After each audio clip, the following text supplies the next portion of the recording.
Hey everybody, I'm Dale Earnhardt Jr. and this is the Dirty 30. The best highlights from all of our podcasts this week. 30 minutes every single Friday. The Dirty 30 coming at you. Let's get right to it. This episode of the Dirty 30 is presented by Arby's new Meat in 3 Box. Get more meal for your money at Arby's. We have the meats. Hey, let's talk about this. Out of the way, here comes Corey Day. Days back at it again. That's a great slogan. All right, so listen here. All right. This is a very, very tough situation to be in for me. I met with Corey in Daytona. We talked about drafting. I spent about an hour talking to him, and he is a good dude. Talented. Very talented. Very. Very talented. But Connor Zilisch was a little disappointed, I guess, in his demeanor post-race, right? And Corey doesn't kind of know exactly what to do in those moments, or doesn't seem to be interested in, owning his mistake. It's always, the splitter was this, the tire was flat, this and that, the other. That's annoying. Well, yeah, but I want to say that I talked to Corey for quite a while at Daytona. He is a good guy, and he's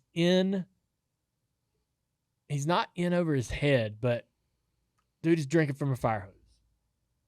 He's got a lot of race car, that 17 car, coming out of the Hendrick shop. We share all of our notes with them. Everything that we do well, they know this information. They're a fifth team of ours. Their crew chief, Adam, he used to work here as a crew chief. They're in our meetings. Mm-hmm. Corey Day was in our comp meeting yesterday. Was your engineer at one point. Yep. They're a fifth team. They just happen to race out of the Hendrick building. And that's the way it has to work. That's the way Mr. Hendrick wants it to work. Jeff Gordon, everybody that, we all want that 17 car is a teammate to us. Mm-hmm. And everybody except for the drivers seem to get that idea. And I say drivers because I've got a little story. But before I get to that, Corey has a ton of talent, as you mentioned. He's got a lot of race car, and he's got no experience. And he's run a handful of races last year, and now his car's even better. He's starting to run closer to the front, and he's just in over his skis in a bunch of moments. Did he wreck? Did he go through that S? Do I think he didn't go through the S's and go, man, I'm gonna just clean this one car out? But he's in control of the car, and he has to realize that's my teammate. That is a teammate car. And Rick Hendrick owns the car I'm driving, and Rick Hendrick owns the car that I'm going to spin out. And he has to drive his car and control it so that it doesn't cause that accident, right? And that's what we're asking him to do. It doesn't help it was 2 weeks in a row. That was the next thing I was going to say. It's 2 weeks in a row of kind of this, it's 2 weeks in a row of the same thing. And we all got together and we all sat down.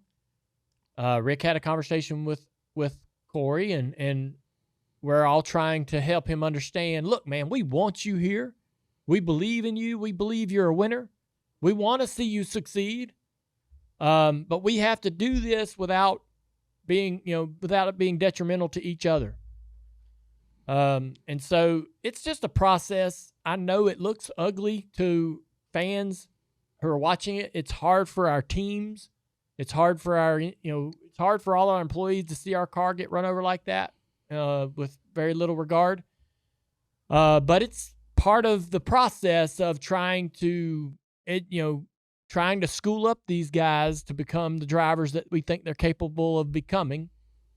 And we just continue to press that if you're making mistakes, there are consequences to those, very severe consequences. Corey will have to fix this, or there will be severe consequences.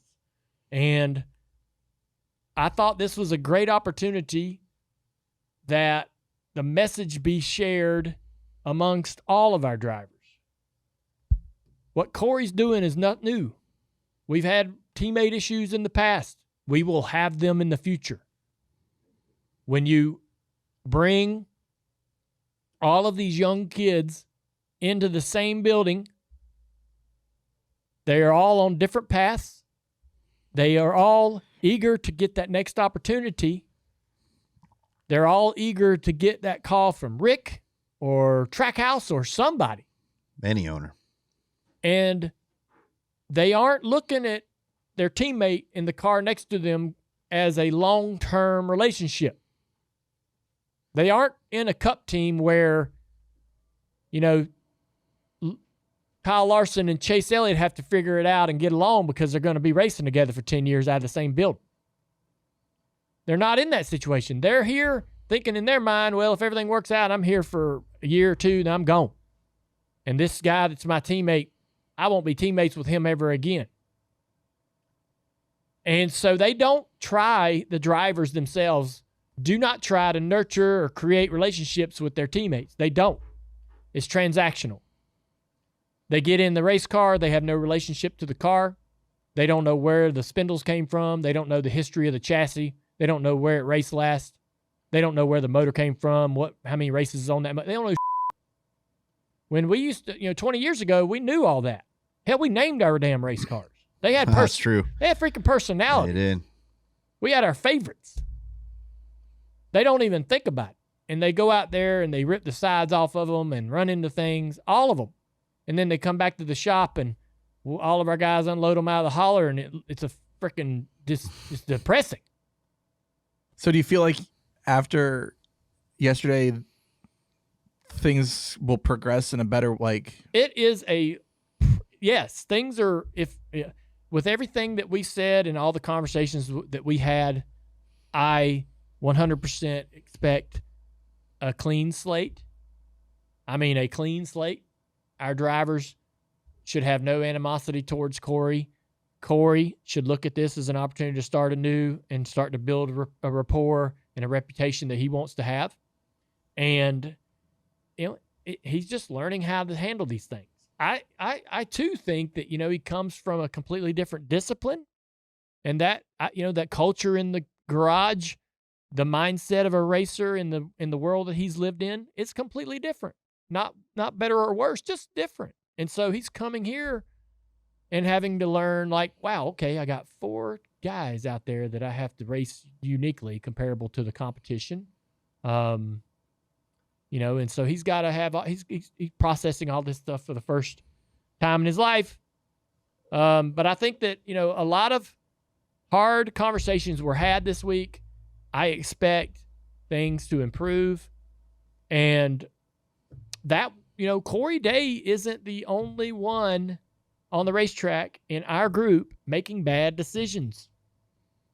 So, we had a lot of conversations this week about expectations, etiquette, respect, what should happen going forward, what can never happen going forward. And again, not a new conversation. We've been here before.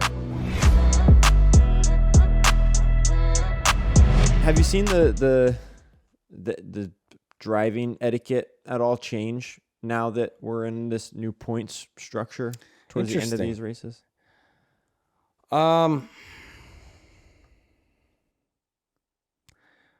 It seemed calmer to me.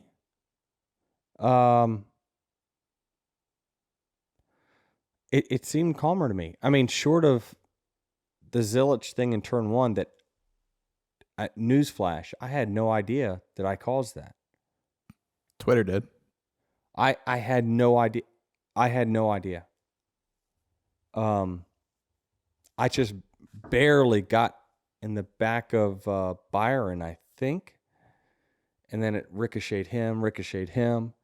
So I was that guy this weekend. God, that sucks. I really thought that I had a complete race in the sense of I did from a lap time perspective. My goal this race is not, if you look at the lap time graph, my goal is to never not have any of these laps that pop way up and then you lose 8 to 10 positions. You know what I mean? Let's just like have a day and no incidents, no contact, no nothing. And I thought I did. And then I see at the end of the race and I'm like, oh, like, actually, I was part of that turn 1 thing. So apologies to them. Connor, holy crap. Did he have a legit shot to win this race on speed? I mean, he drove through the pack, right? I don't know if he did or didn't, but he just seemed like he was everywhere. He did drive through the pack, though. He got wiped out twice. What was the first time? Suarez? He had a weekend, Connor Zilisch. He did. Yeah, that's actually top of the list. Zilisch and Day. We'll get to that. But I think that SVG is about to have company in the road course domination bracket. It appears Zilisch is really, really, I mean, he's already got the racecraft to pass and make speed. He didn't qualify well, didn't practice, great. I mean, he had good speed, but not great speed. But as the weekend went on, he just kept getting better and faster. So I think that we're going to be talking about him for definitely a handful of races here. We're turning left and right. Yeah, Connor's one of these guys, too, that he's buried in points in 32nd, but I feel like in the first 3 races, not he's indicative. passed the eye test. Oh, of yeah. What? Yeah, no question about it. I mean, Atlanta, he was a little aggressive and whatnot. I get it. He's wanting to just go right from the beginning. But yeah, passing the eye test, which that's why I think that whole you need 3 years, blah, is such a sham. It's a Ponzi scheme.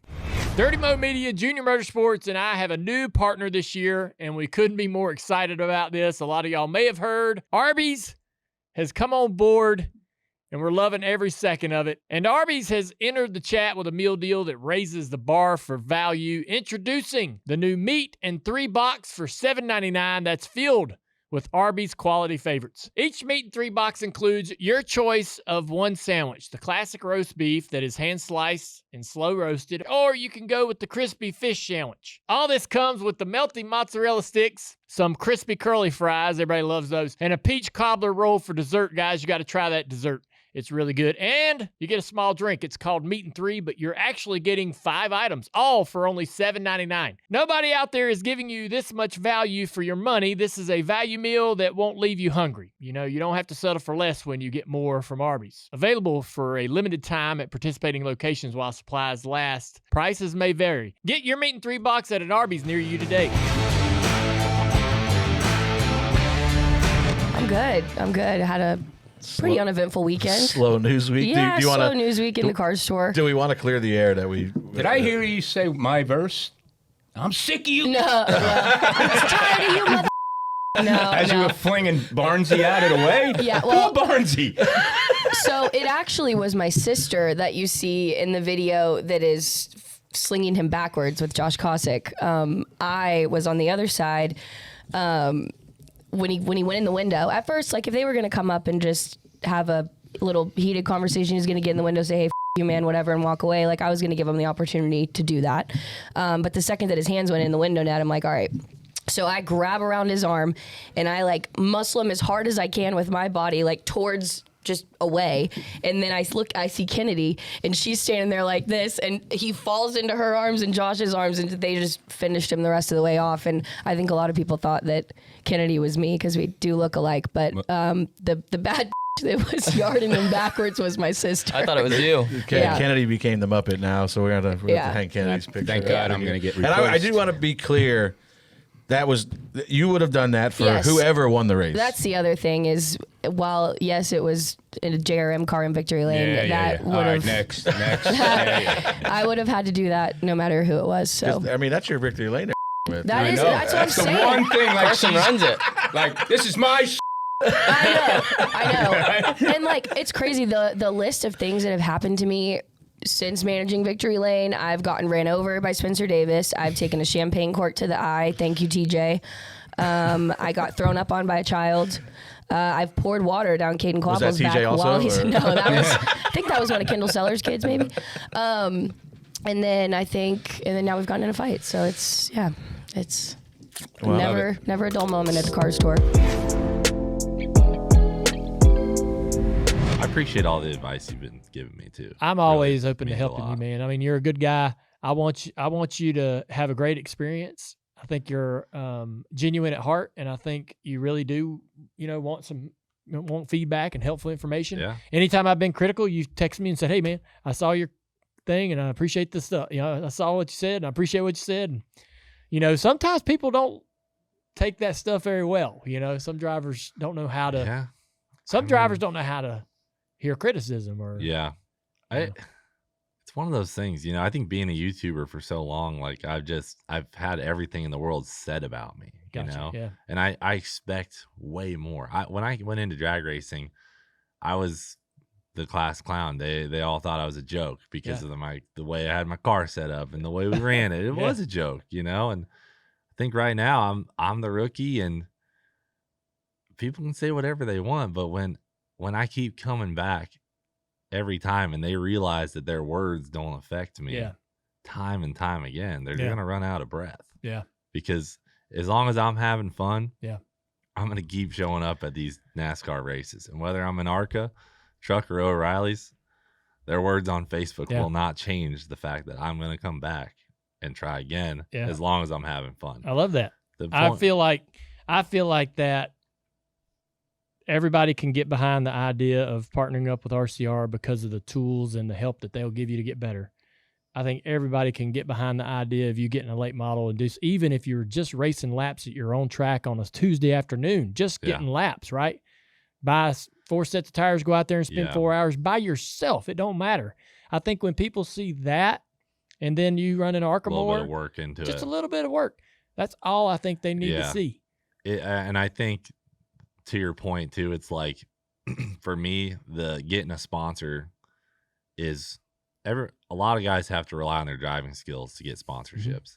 And for me, I'm relying on something else. So to have this ticket in with, no driver skills, show up and just do stupid stuff. Like I absolutely understand the criticism, and that's why I'm hoping to do exactly what you said I should do. And then, understand that wedge a little more. I didn't realize, in stock car racing, the Crown Vic stuff is great. Symmetrical though. But it's symmetrical load, and it just doesn't teach you what you need to know.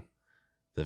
The wedge is that's what I got humbled by. Well, I look forward to seeing what you do this year, man, and talking to you over the course of the process. And I appreciate you coming today. Oh man. So do you know what the races you're running? Can you tell us what races you're running for RCR? So this is actually something that I meant to talk about. So we intended to run the super speedways because I told them that's what I want to do. I love the super speedways, but NASCAR said I cannot run Talladega unless I go to Rockingham first and do well. So the plan is I run Rockingham, don't do anything stupid. That's soon. Yeah. Damn. And I get a rookie test. Yeah. And then I'm going to go to Rockingham, do the actual race. Is the rookie test at Rockingham? Yep. Yep. So do you know when that is?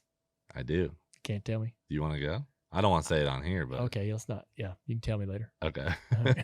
Just so it's we're not being filmed. Don't want to be. Don't want everybody showing. I just don't want any pressure that day. I know. But if you want to go, that'd be I love great. that, dude. You're like that's what people want to see is that you're like self-aware about. Man, hey, I want to go there. I don't want any pressure. I just want to focus on this. I want to do this That's right. all I want to do. Yeah. I have to almost take off my YouTuber hat when I get in these cars, which is not the usual case. In the drag cars, I can stay a YouTuber. Yes. I can stay Cleetus. Yeah. But when I get in these damn NASCARs, I got to start taking that hat off. Yeah. But all right, so you're running Rockingham. Do Rockingham. If everything goes well. Yeah, then it's in NASCAR's hands to just Rockingham, and if you do well, they might clear you for Talladega. For Talladega, Oh, that's the goal. Yeah. I would love to run this Talladega. Yeah. I love Talladega. It's so wide. I mean, yeah. Let me tell you something. they'll be judging you about how. I'd like to know this. So there is a chance that you will be passed by the leaders, Correct. right, at Rockingham. Good chance. You will be judged by how well you get out of their way. That will be a thing that people will pay attention to. And so I would have conversations with RCR about what the etiquette is, what they would expect in certain situations, and do your best. Like in those moments, again, it's like, damn, I don't want to give up a ton of lap time here, but dude, just do what you need to do to make it easier for those guys when they're trying to go by in that moment. Just, and that's a stay bottom.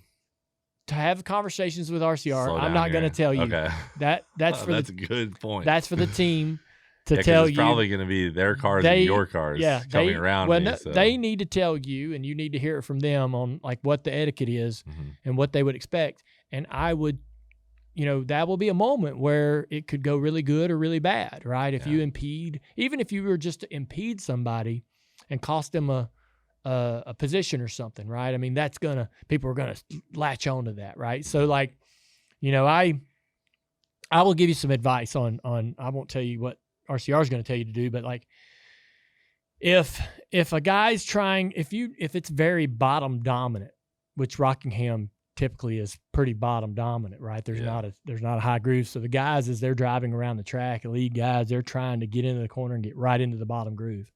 And if one of them's coming by you on the outside, don't drive into the corner with them and not allow them to get that bottom. Like just lift that car length earlier to let them clear in front of you, right? Okay. If you go into the corner and make them work the corner outside the groove, they're a little annoyed by that. So just silly little nuances like that. Don't worry about it today, but have a conversation with RCR and they'll give you the tools and information to be like, all right, man, when leaders come, there's a couple things they like. This is a couple things that I probably would be paying attention to. And it's less like the more you can make it a non-issue, the better, right? The be in that moment, be the non-story, right? I like that. As the lapper, as those guys are coming by and they're racing side by side and stuff, you want nothing to do with it, right? You just want to be a blur on the screen. That's right. Okay. And that could happen in parts of the race, and that's fine. I got lapped in all my first races. I went to Daytona. I went to Daytona and Talladega and wrecked out of the first 5 times I ran there before it actually started like clicking. I wrecked at Daytona, Talladega, Daytona, Talladega, Daytona, Talladega over and over and over before it finally started like making sense. So I mean, it's that kind of thing where like when you're running that race and you're sitting there going, I'm 25th or whatever, and I'm not fast. I'm here comes the leaders. Man, it's hurting my pride. Yeah. You just got to kind of stay the course. It's humbling. It's going to be humbling, and just don't worry too much about that.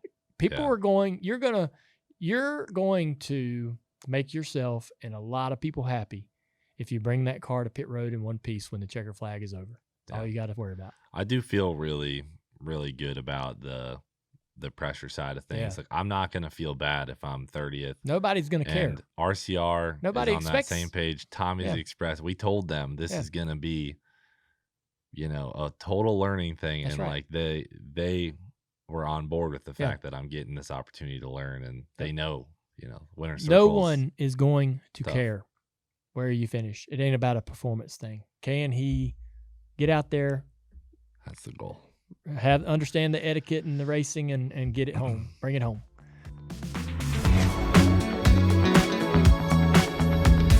So, a couple days ago, me and Isla are horse playing, and Isla likes to try to like swing and gymnastics kick me in the butt. Like that's her thing. Yeah. And she says, I'm going to kick you in the ass.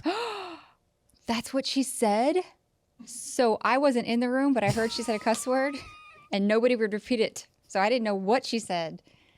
She said, oh my God, not Isla too. We're doing something wrong, Dale. He's learning this for the first time. And I said to Isla, I go, Isla, do you know that's a bad word? She goes, yeah, I'm sorry. I'm sorry. I said, she goes, it just came out. It just came out. I said, where'd you hear that? She goes, from you. And I was like, yep, valid. Oh man. I was like, no wonder nobody would tell me what was and said. I told her, I don't think you didn't seem like you wanted to know. You were kind of like, well, because you seemed like you had it handled and I didn't want to make it a bigger deal. But I asked her later what it was she said, and she's like, nothing, don't worry about it. yeah. I was like, Isla, that's one of them words you can't say again until you're older. So just go and put it away. So she's like, all right. But what are you going to do? Well, Nicole, same day, asked April when they were getting ready for ballet. She goes, can I say what the hell? Yes. Yeah. What happened? What was going on in the living room that day? I don't know. We're in trouble. Yeah. So when me and Amy decided we're gonna have kids, and we went through probably the first 3 or 4 years super strict with ourselves about our language. Yes. And I feel like and that in took the past, some real work. It did. I think in the past 2 years, I don't know about Amy, but I've gotten tired, gotten loose about Yes. it. And there'll be, I'm in a conversation with somebody on the phone in the truck, and they might say something accidentally, not knowing I'm on the phone, not knowing his whole family's in the car. Or I'll say something accidentally and I'll hang the phone up and I'll say, Isla, did you hear a bad word? And she might say no. I'm like, all right. Because there was a bad word in a song the other day that me and Amy were listening to, and I said, hey, Isla, did you hear a bad word? She goes, no. It's a Taylor Swift song 'Cause that she likes to listen to on her own iPod. She sings along, but she doesn't know there's a bad word in there. But sometimes I'll ask her, and she'll say yes. Yes, I heard a bad word. I'm like, okay. Well, you ain't supposed to, we just have a little conversation. I don't know if it's what it really amounts working. to. She needs to know that it's bad at least. And if she wants to get herself in trouble by using it, then that's her choice. I But feel like they innately know bad words are bad words. I always felt like I did too. Yeah. Like I would hear a bad word, a cuss word when I was a kid, and I didn't know immediately that was a cuss word, and I would just never say it. You know what I mean? It was like like that sounds too sharp. That sounds like it's Yes. rough. Like what like the F word. That was like super taboo. We don't say that. Right? When I was a kid. I don't remember my dad cussing too much. He said quite a bit or damn. We heard F all the time from Dad and his friends. Really? Yes. Like Rusty Wallace says the F word every 3 words. That's how you used to be. Yes. Dad used to say, what the buck? Really? Yes. Oh, Jesus. Son of a buck. That's what he used to say. Son of a Son of a buck. Well, yeah, but nobody says son of a. I know it was for son of a Oh. Oh. But he didn't say any of that stuff around the son of a buck, and he would say it with such. I don't say the B word because I feel like women you don't can't. like You're in it. a house of you better not. Yeah. Be bad for you. Yeah. But Be a I bad don't. choice I for wouldn't you. even say it, not referencing a woman. It doesn't matter. All of us would go, excuse Like, me. damn, that's a B. I don't even say it like in general. Yeah. Because I feel like when a woman hears it, do they go, what? What? Does it hit you wrong even when it's used out of context? Like something being a like, Yeah. damn, that was a Is it? If does you it and I feel- are talking to each other, Yeah. no. But What's the equivalent, the male equivalent to the B word? to the B word? Oh. Man, my granny's going to kill my ass. Oh. Oh, why are you Y'all trying to don't- bait me? y'all You're don't- teeing me up for y'all trouble. You women don't use it. We do it when we're talking about you behind your back. Really? Or when I'm like in the pantry just going, ugh. Yeah. She's just saying. In the pantry. Wherever I'm hiding. Do you ever muddle? Yes, I do. Yes, under I do. your Of course I breath? do. Of course I do. And of course Yes. you do. Yes. How, I mean, Yes. I ain't going to Oh. lie through my teeth and say no. Of course I do. It's better than doing it to your face. I guess. You and I would be like, oh, really? Yeah. And there would be like the clash of the titans just one up in each Mhm. other.